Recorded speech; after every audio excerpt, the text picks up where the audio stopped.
10 ఏళ్లుగా ఉన్న ప్రతిపాదనలు పక్కకు పెట్టి రాత్రికి రాత్రి గోదావరి నదిని మళ్లించడానికి కొత్త ప్రతిపాదన ముందుకు తెచ్చిండ్రు. ఈ ప్రతిపాదనలో ఇంకా ఒక డేంజరస్ విషయం ఏంటంటే, ఇప్పుడు మన సమ్మక్క సాగర్ అనేటువంటిది అరౌండ్ దాని హైటు, మన సమ్మక్క సాగర్ హైటు 83 మీటర్స్ ఉంటుంది. Sammakka Sagar height 83 metres. సమ్మక్క సాగర్ నుంచి మనము నాగార్జున సాగర్ తీసుకుపోవాలంటే Nagarjuna Sagar FRL 180 to 180 metres. కానీ ఇప్పుడు వాళ్ళు ప్రతిపాదించిన పోలవరం టు బనకచెర్ల ఏదైతుందో, పోలవరం అంటే ఏమవుతుంది, తప్పకుండా ప్రకాశం బ్యారేజ్కి దేవాలి. ప్రకాశం బ్యారేజ్ హైట్ 12 మీటర్లు. 12 మీటర్ల నుంచి బనకచెర్ల అంటే 263 మీటర్లు.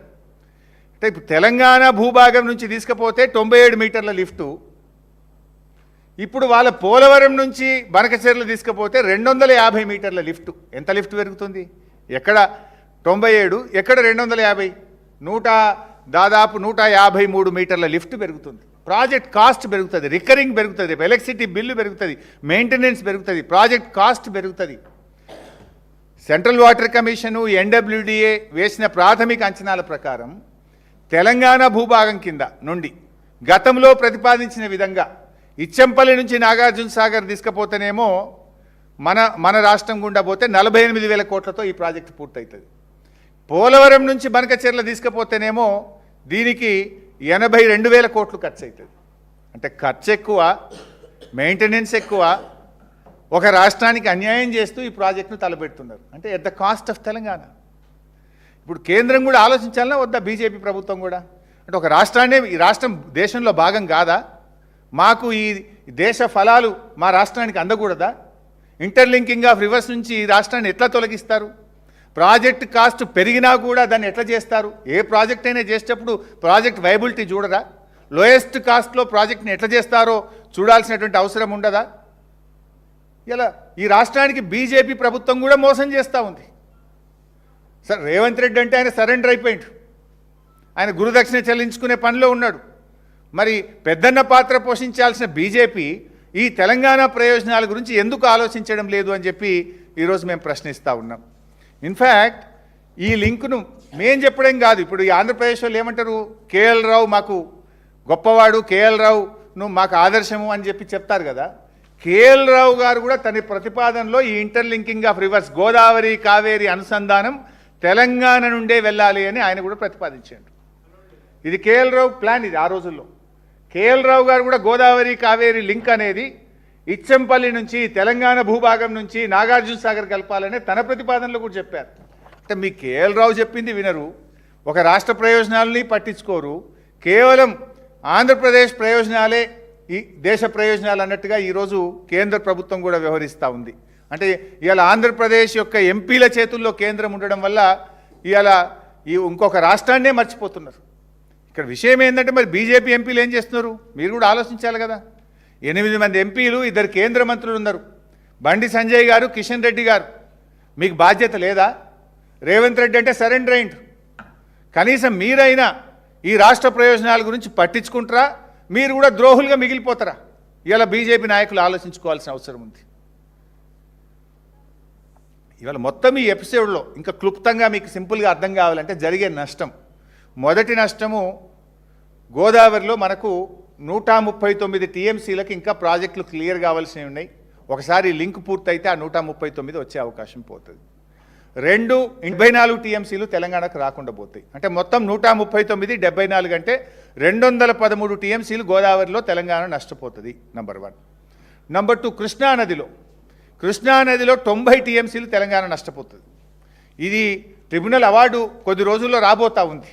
ఈ మనం ఎన్ఓసి అనేటువంటిది కానీ తీసుకుంటే రేపు కృష్ణానదిలో మనకు 90 టీఎంసీలు ఘాటా పడుతుంది. ఇవాళ మనకు చాలా కల్వకుర్తికి 40 టీఎంసీలు మనం నికర జలాలు కేటాయించుకోవాలి, ఎస్ఎల్బీసీకి 40 టీఎంసీలు కేటాయించుకోవాలి, దిండికి 30 టీఎంసీలు కేటాయించుకోవాలి, నెట్టంపాడుకు 20 టీఎంసీలు కేటాయించుకోవాలి. మనకు చాలా అవసరాలు ఉన్నాయి. రేపు 600-700 టీఎంసీలు వస్తే నల్గొండ, మహబూబ్ నగర్, రంగారెడ్డి, హైదరాబాద్, పార్ట్ ఆఫ్ ఖమ్మంకు ఇవన్నీ మనం వాడుకోవాల్సిన అవసరం ఉంది. మీరు ఈ 90 టీఎంసీ మన నీళ్ళే మనకు, మీరు ఎన్ఓసీ తీసుకుంటే రేపు ట్రిబ్యునల్ అవార్డు మీద దీని ప్రభావం పడి కృష్ణానదిలో తెలంగాణకు 90 టీఎంసీలు నష్టం జరిగే అవకాశం ఉంది. ఇంకా ముఖ్యమైనది 16 టీఎంసీలు పైన కర్ణాటక మీరు ఆపుకోండి అని ఆంధ్రప్రదేశ్ క్లియరెన్స్ ఇస్తుంది. కింద మేము గోదావరి నీళ్లు కర్ణాటకకు చెందిన 16 మేము కింద వాడుకుంటాం, నల్లమల్ల సాగర్ మళ్ళిస్తాము అంటున్నారు. దాంట్లో ఫస్ట్ ఎఫెక్ట్ అయ్యేదే మహబూబ్ నగర్ జిల్లా. మొదటి నష్టం జూరాల ప్రాజెక్టుకు మహబూబ్ నగర్ జిల్లాకు నష్టం జరుగుతుంది. 16 టీఎంసీలు పైన ఆగినాయి అనుకో, ఇలా పరిస్థితి ఏంది? మంచినీళ్ళకు కూడా జూరాల మీద ఆధారపడ్డటువంటి ప్రజలకు మంచినీళ్ళు కూడా లేవు కదా ఈరోజు. ఇప్పుడు యాసంగిలో ఏముంది? భీమా, నెట్టంపాడు, కోయిల్ సాగర్ మొత్తం క్రాప్ హాలిడే. ఇంకా 16 టీఎంసీలు పైన వాళ్ళు ఆపుకుంటే రేపు నష్టం మహబూబ్ నగర్ జిల్లాకు జరుగుతుంది కదా. నువ్వేదో పాలమూరు బిడ్డ అంటావు, నువ్వేం బిడ్డవు? పాలమూరు ద్రోహం చేస్తున్నావు నువ్వు. ఈ 16 టీఎంసీలు పైన కర్ణాటక ఆపుకుంటే నష్టం జరిగేది మహబూబ్ నగర్ కదా. నీళ్లు మొట్టమొదలు కృష్ణా జిల్లాలు తగిలేదే మన జూరాలకు కదా. ఇవాళ రేపు ఈ 16 టీఎంసీలకు ఆంధ్రప్రదేశ్ ఒప్పుకుంటే దానికి నువ్వు కూడా సంతకం పెడితే నష్టపోయేది పాలమూరు జిల్లా. 4వ నష్టం ఏం జరుగుతుంది? We miss national project. ఆంధ్రప్రదేశ్కి ఏమో 2వ నేషనల్ ప్రాజెక్ట్ అవుతుంది. పోలవరం అయింది, ఇప్పుడు ఇది 2వది. గోదావరి బనకచెర్లకు కూడా ఇంకొక నేషనల్ ప్రాజెక్ట్ వస్తుంది. తెలంగాణకు నేషనల్ ప్రాజెక్టే ఉండదు. 5వ నష్టం ఏం జరుగుతుందంటే ఈ ఇంటర్లింకింగ్ ఆఫ్ రివర్ అనేది తెలంగాణ భూభాగం నుంచి పోతే, అంటే మనము ప్రతిపాదించినటువంటి సమ్మక్క సాగర్ కానీ వాళ్ళు కట్టమన్న లో లెవెల్ ఇచ్చంపల్లి నుంచి నాగార్జున సాగర్ పోతే కరువు ప్రాంతాలైన మిగిలిపోయిన కొన్ని అక్కడక్కడ వరంగల్, నల్గొండ ఏదైతే కొంత మిగిలిపోయిన ప్రాంతాలకు కూడా మనకు 74 టీఎంసీలు నీళ్ళు ఇచ్చుకునే అవకాశం వస్తుంది. అది కూడా కోల్పోతున్నాం. అది కూడా కేంద్ర ప్రభుత్వ డబ్బులతోని, రూపాయి ఖర్చు లేకుండా. మన నాగార్జున సాగర్ కలుపుకుంటే సాగర్ ఆయకట్టుకు, హైదరాబాద్ మంచినీళ్లకు, ఈ ఎండ్ రూట్లో మిగిలిపోయిన ప్రాంతాలకు కూడా నీళ్ళు వస్తాయి కదా. అది కూడా కోల్పోతున్నాం కదా. ఇన్ఫ్యాక్ట్ ఇంకా బాగా అర్థం చేసుకోవాలంటే ఇది ఏమైతుంది? First choice, first come first, ముంగట మనమే ఉంటాం. నీళ్ళు కావేరు దాకా పోవాలి, తెలంగాణ దాటి ఆంధ్రప్రదేశ్ చూసుకొని కర్ణాటక చూసుకొని అది ఆడికి పోవాలి తమిళనాడుకు. కానీ మనకేమైతే ఏదైనా కరువు వచ్చిందనుకో ఫస్ట్ యూజర్ మనం ఉంటాం. We will be the beneficiary. For example ఇంకా మీకు అర్థం కావాలంటే చెన్నై డ్రింకింగ్ వాటర్కు 15 టీఎంసీలు ఇచ్చినాం మనం. 3 రాష్ట్రాలు కలిపి 15 ఇచ్చినాం. దానికి ఆంధ్రప్రదేశ్ ఏం చేసింది? తెలుగు గంగ ద్వారా చెన్నైకి ఇస్తాము అన్నారు. 29 సంవత్సరాలు అయింది అది పూర్తయి. 29 సంవత్సరాల యావరేజ్ తీస్తే 4 టీఎంసీలే చెన్నైకి పోయినాయి. 15 ఎన్నడు పోలేదు, సగం కూడా పోలే ఎన్నడు. యావరేజ్ చెన్నైకి పోయినాయి 4. ఎందుకు?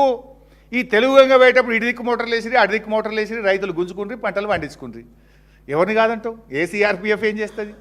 4 టీఎంసీలే ముట్టినాయి చెన్నైకి యావరేజ్ ఇన్ 29 ఇయర్స్. రేపు ఈ ఇంటర్లింకింగ్ తెలంగాణ భూభాగం నుంచి నాగార్జున సాగర్ పోతే మన వరంగల్ జిల్లా, మన నల్గొండ జిల్లా, మన రంగారెడ్డి జిల్లా మనం వాడుకుంటాం కదా. We will become the first beneficiary కదా.